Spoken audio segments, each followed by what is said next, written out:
Hi, I'm Debbie Pokornik and I run a company called Empowering Energy.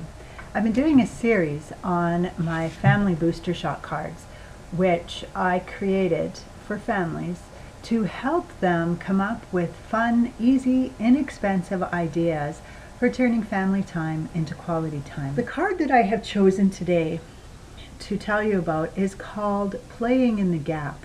And this card is all about emotional control. Because for a lot of us, we think that when something happens that makes us angry, it causes us to respond in a certain way. And this really is false. In between any stimulus and response is a gap. And that gap is what allows us the opportunity to check in to how we're feeling, to notice what we're thinking, and to control our response. So what this card is all about is teaching that there is a space between something happening and how we respond. And this space is called the gap. And so there's a lot of fun games that you can play where first of all you come up with a list of feelings. We talked about that before. You can get a list of feelings off of my website. If you don't have some, you probably could get them off of Google or Yahoo by searching them as well. And then talking about different things that you can do so that you really notice the gap. When I worked with school kids, I would often talk about using a word like whoa. Some people like to use the word freeze, hold on, wait, stop, think. It's about making the gap as big as it can possibly be.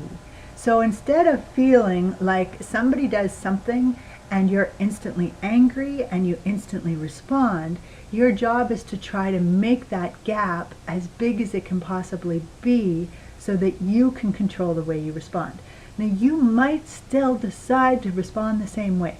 You might still decide to yell or to cry or to hit them or get upset. But the point is, the more you recognize this gap is there, the more you realize you are choosing to respond that way. And this is very important for all of us to learn. So what the card says is throughout the week, point out when people use the gap in stories. So that might be watching a TV show or reading a story together.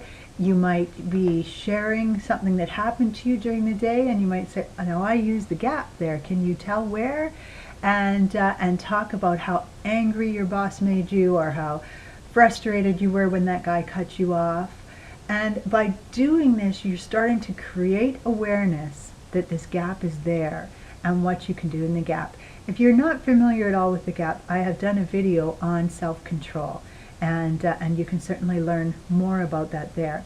The one thing I do want to point out, and the card points out as well, is that noticing the gap is always cause for celebration, because over half of the battle is recognizing that the gap is even there.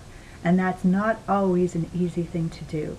So when somebody recognizes the gap, even if they choose to respond still in a negative way, you want to celebrate the fact that they recognize the gap. I hope you have a great week playing in the gap and starting to make that gap as big as you possibly can.